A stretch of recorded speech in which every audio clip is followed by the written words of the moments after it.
ददति दुर्गाणि विश्वा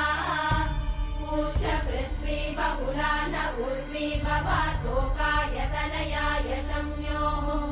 विश्वानि नो दुर्गः जातवेदः सिन्धुन्न नावादुरिदातिवर्षि अग्ने अत्रिवन्मनसा गृणानोऽस्माकम् बोध्यभिता तनूना ऋतनाजितगुम् सहमानमुग्रमग्निगुम् भुवेम परमात् सदस्तात् स नः पश्यदति दुर्गाणि विश्वाक्षामद्देवो अतिदुरिताद्यग्निः रत्नोषिकमेभ्यो अध्वरेषु सना च होतानव्यश्च सत्सि स्वाञ्चाग्ने तनुवम् पिप्रयस्वास्मभ्यम् च सौभगमायजस्व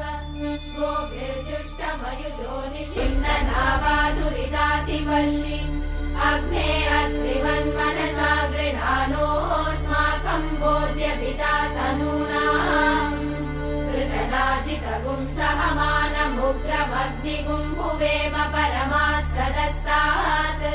स नः पश्यदति दुर्गाणि विश्वाक्षामद्देवो अतिदुरिताद्यग्निः